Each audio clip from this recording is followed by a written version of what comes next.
दक्ष police news, पहिले खाकी मग बाकी।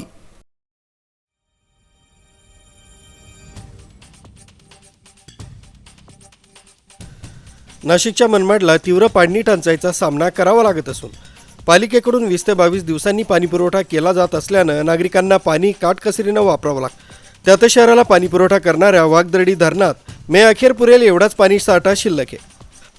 पालखेड डाव्या कालव्याच्या आवर्तनावरच मनमाडच्या पाण्याची भिस्त अवलंबून आहे।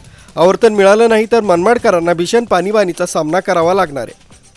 गेल्या 3 दशकांपासून सुमारे 1.25 लाख लोकवस्तीच्या मनमाड शहराला भीषण पाणी टंचाईचा सामना करावा लागतोय। त्यातच यंदा अत्यल्प पाऊस झाल्याने शहराला पाणीपुरवठा करणारे वाघदरडी धरण कोरडे ठाक पडलंय। त्यामुळे सप्टेंबर-ऑक्टोबर पासून मनमाडला भीषण पाणी टंचाई सोसावी लागते।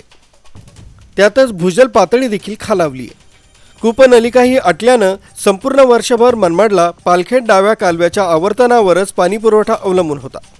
पालिकेकडून 20 ते 22 दिवसाआड पाणीपुरवठा केला जात असल्यानं पाण्यासाठी महिलांना भटकंती करावी लागते। पाणी साठवण्यासाठी प्रत्येक घरासमोर प्लास्टिक टाक्या पाहायला मिळतात। एवढं करूनही पाणी पुरत नसल्यानं टँकरनं पाणी विकत घ्यावं लागत असल्यानं सर्वसामान्य नागरिकांचं आर्थिक बजेटही कोलमडलंय। मनमाड पाणी टंचाईसाठी देशभर कुप्रसिद्ध आहे। महिन्यातून एकदा पाणी पुरवठा होत असल्यानं पाणी आल्यावर शहरात युद्धजन्य परिस्थिती निर्माण होते। घरातील सर्वच सदस्यांची पाणी भरण्यासाठी लगबग सुरू असते। घरातील प्रत्येक भांडं भरून ठेवलं जात आहे।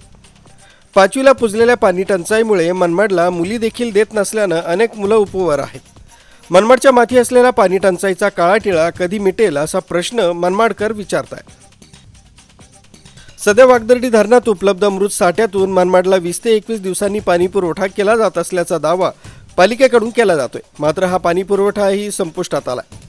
पालखेडचं आवर्तन मिळालं नाही तर पाण्याचे दिवस वाढवून महिनाभरानं पाणी पुरवठा करण्याची वेळ येणार असल्याचं पालिकेकडून सांगण्यात येत आहे। मनमाड पाणी प्रश्न थेट हायकोर्टात पोहोचलाय।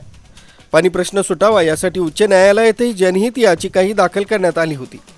अनेक पंचवार्षिक पाणी प्रश्नावर सर्वच राजकीय पक्ष व लोकप्रतिनिधींकडून राजकारण झालंय। मात्र आता मनमाड शहरासाठी संजीवनी ठरलेली करंजवन मनमाड थेट जलवाहिनीचं काम युद्धपातळीवर सुरू आहे। शिवसेना आमदार सुहास कांदे ही योजना मार्गी लावण्यासाठी शासन स्तरावर प्रयत्न करतात। 6 महिन्यात ही योजना मार्गी लागण्याची आशा आहे। ही योजना मार्गी लागल्यास मनमाडचा पाणी प्रश्न कायम सुटण्यास मदत होणार आहे। ही योजना तातडीने पूर्ण होण्याची तहानलेल्या मनमाडकरांना आस लागली।